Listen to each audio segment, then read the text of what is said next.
என்னடா அண்ணன் இந்த மாரி பழகினானே இன்னைக்கு அண்ணனே நம்ம கொல்லி வைக்கிறேன்னு வருத்தப்படாத. ஏதோ ஒரு ஆத்திரம் அர்ஜென்ட் ஒரு எமர்ஜென்சிக்கு யூஸ் பண்ணலாம் உன்னை நான் வாங்கினேன். ஆனால் காலம் மூலகாகல நீ என்ன யூஸ் பண்ண ஆரம்பிச்சிட்ட. உனக்கே தெரியும் மழை எனக்கு எவ்வளோ பிடிக்கும் அப்படின்னு. நீ வந்ததுலேருந்து என்னமோ நெஞ்சொலி வந்த மாதிரி உன்னை நெஞ்சோட பொத்தி எடுத்துன்னு வந்து வீட்டு உள்ள வைக்கிறதாகுது. நைட்டில் நிம்மதியாக தூங்கி ரொம்ப நாள் ஆகுது. என்னமோ பொட்டாட்டியை தடவை வர மாதிரி 2 மணி 3 மணி வரைக்கும் உன்னை நான் தடவி வைக்கிறதா இருக்குது. தடவி என் பிரைட்னஸ் கம்மியாச்சு, நீ அப்படியே தான் பிரைட்டாக தான் இருக்கிற. உன்னால என் ஃப்ரெண்டு கிட்ட பேசி 10-15 வருஷம் ஆன மாதிரி இருக்குது. என் குடும்பத்தை மூஞ்சி பார்த்து 4-5 மாதம் ஆன மாதிரி இருக்குது. இவ்வளோத்துக்கு காரணம் நீ தான். உன்னை நான் உயிரோடே விட மாட்டேன். இது கூட பரவாயில்ல, நான் பொத்துப்பேன்.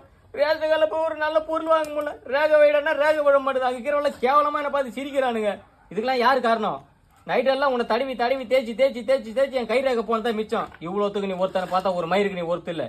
அதனால என் வாழ்க்கையே வெறுப்பாகுது. உன்னை நான் சாவடிச்சு இன்னைக்கு நான் கொல்லி போட மாட்டேன். கொல்லி வை உன் வேலை இருக்குன்னா நான் தான் டியூ கட்டுனுக்குறேன். உனக்கு போன் முக்கியமா புள்ளியோட